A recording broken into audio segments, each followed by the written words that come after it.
Hello and welcome to another video on the Grimwood Watch Modern channel. In this video I'm going to show you my very first Aliexpress watch that I've purchased, and basically what it was I found a spare £10 note that I didn't realise I had in my wallet. This is a 20, I have gone up in the world since then. So I thought, right, with that £10 I'm going to try and purchase the closest watch that is an automatic and I would wear at that price, and this is what we've come up with. This is a Fngeen Homage in black, and this was a massive £10.56. I think it was $13.79 on the advert. And do you know what? I am surprised that I've managed to get a watch that looks like this at that price. Don't get me wrong, it is horrendous. There is things on this watch that is just absolutely diabolical. However, £10.50? I'm not complaining. So what I'm going to do with this watch is, first I'm going to go over the specifications, do the review. I have worn this for a couple of days and I can say it doesn't wear too bad, but I will get onto that. The other thing is, I'm going to put it on my timograph, see what we get in a £10 watch movement wise, and also depth test it. Now, a lot of people on the land of YouTube get all these AliExpress watches and basically just put, I wouldn't recommend to submerge it. Well, nobody puts that to the challenge, do they? So I'm going to be putting this watch to the challenge in my 6-bar depth tester. It is rated for 30 bar, however I'm going to leave this to last because I can guarantee it might implode. I think that's an oxymoron, but you know, I'm not holding up much hope that this is going to survive that test. So without further ado, let's crack on over to my bench and have a closer look at this piece. So let's take a look at the Fngeen up close and personal. Now firstly, it doesn't come in any packaging bar a padded kind of envelope, so there's nothing really to unbox, hence why I've left this out of this video. So sizing wise, we have a 40mm diameter case. It does say 43 on the website, but I think they've taken the crown into that measurement, so just be aware it is actually smaller than it says. The lug to lug is 48mm, the thickness is 14mm, and the lug width is 20mm. The sizing overall is not too bad actually, it doesn't wear too badly on the wrist. Moving on to the case, it's meant to be all stainless. However, when I actually got it out of the packaging and went to inspect it, if we look down at the lugs there's a plain big scratch. It's actually all over. Each lug has a scratch when they've installed the bracelet. Good quality control, but we can blatantly see there's a coppery coloured base metal underneath the silver coating. So this watch is a coated base metal to make it look like stainless steel, so it's not a stainless steel watch. So that's another specification on the website that's just blatant lies. We have a standard push-pull crown as well, so obviously no screw down jobbies here. The movement itself, well, firstly it is an automatic movement as we can see there, but there's hardly, well, I can't find any specifications whatsoever. There's none on the website. It just says basically high quality automatic movement. However, I have worked out it's beating at 21,600 beats per hour, so it's an alright beat rate there. It's pretty much standard. We have a power reserve of around about 35 hours from what I've seen. It's also winding. It's not hacking, but it does have winding in there, so it does beat say 07S26 very, very slightly. We then move on to the depth rating. The depth rating of this watch is 30 meters. Now I say that in that voice because it's an AliExpress watch and I don't kind of trust that at all. However, I do have a bit of depth testing equipment, so I will be testing that later on in the video, and I'm not expecting it to pass, but you never know, it might do just that. We shall see. The actual bezel itself is a 60-click unidirectional bezel. As we can see in its home position, it does actually line up, so, well, just about, there we go. So yeah, sort of. However, the backlash on it is absolutely horrible. The action is horrible. It sometimes locks up. It's just a very horrible bezel to use, but it does work to a degree. I personally wouldn't use it anyway and just keep it there for looks. So with the specification out the way, let's have a look at the design.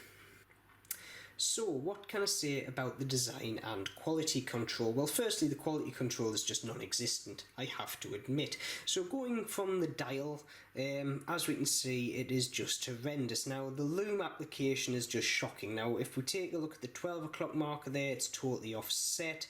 The 8 o'clock marker is even worse. As we can see, it looks like it's actually got a fur coat on, and it's even got a slight mark just past it on the dial there, which I'm presuming is from the actual application of the loom itself. Obviously it's in the style of a Rolex Submariner, but that's basically as far as the resemblance kind of goes. We obviously have a set of Merc hands on there. The hands aren't actually too bad looking at them. They're alright. The loom on the dial though is horrendous, and I'll give you a quick loom shot here now. As you can see, it does work, but give it a few minutes and it's pretty much non-existent, so yeah, you're not going to be using this watch in the dark. We then come to that crystal. Now, the crystal is meant to be fortified mineral glass, and that basically is meant to make it more scratch resistant. I will believe that when I see it.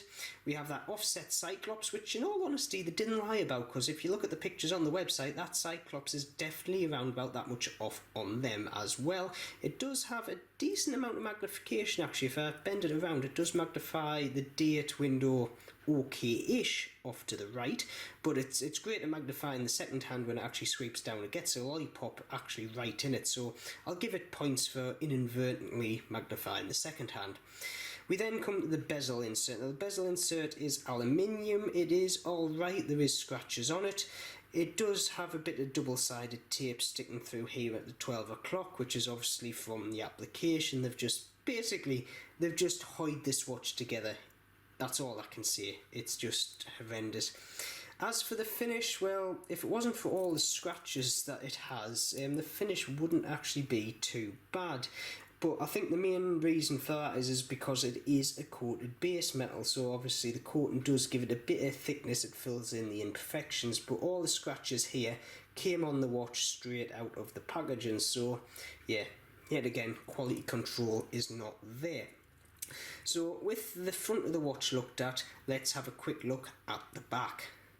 The case back on this watch actually does get points from me, because even at the price range I bought it at, it is screwed down. There's watches on Aliexpress that are at least £6 more than this that I've just got actually pressed down case back, so yeah, that is a bonus.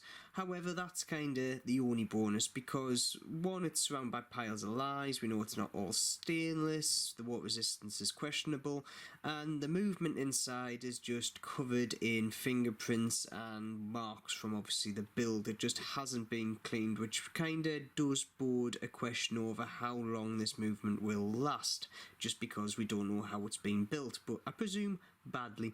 So with that out the way, let's have a look at the bracelet. Spoiler alert, the website lied again off the pictures. It is not a solid link bracelet as the actual pictures lead you to believe. The pictures are blatantly photoshopped anyway, with just the dial photoshopped onto another Sub Homage watch.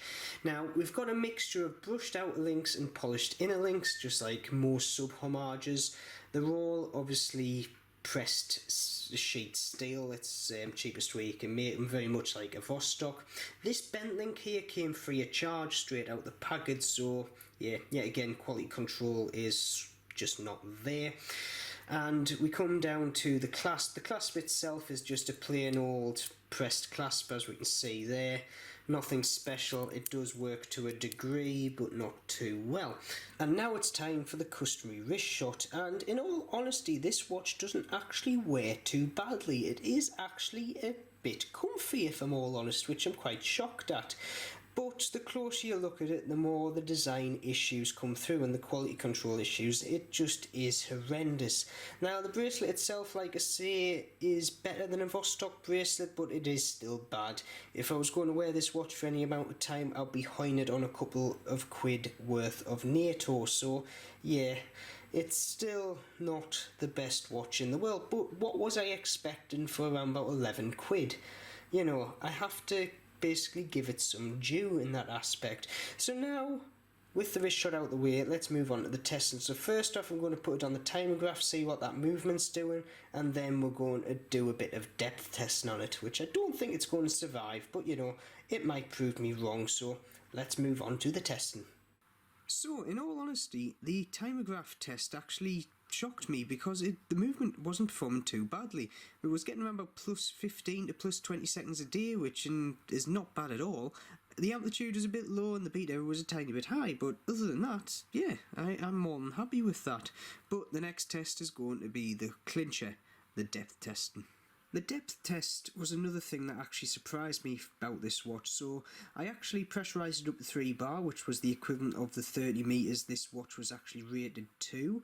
Left it for 3 minutes, I've dunked it, degassed it, and guess what? Other than a few little bits of air that actually were forced into orifices outside of the watch case, it survived. It didn't show any leaks whatsoever, so it's a specification it actually met, and I was actually quite surprised. So this watch is 30 metres kind of compliant, so yeah. So, what are my final thoughts on the Fngeen Sub Homage, as I'm calling it? Well, first off, the quality is just not there. It's blatant to see throughout the video. And what was I expecting for £10.56? I don't know, but I have looked for the list and I bought this off at that price and I can't find it. So the cheapest you can get this for at this present moment in time is £11.70. So technically I've made an investment. If only that was true, but hey ho.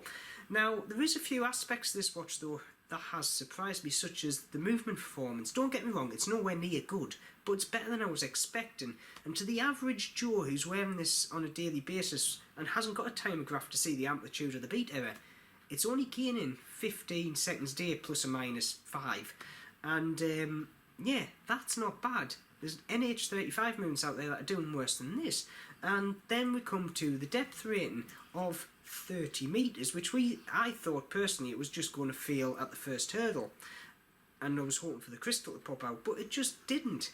And yeah, that quite surprised me. So for £10.50, I've got a watch that, 1, does keep decent time, and 2, does have a depth rating that is usable. And the place I find this fitting in my collection is basically as an extreme beater.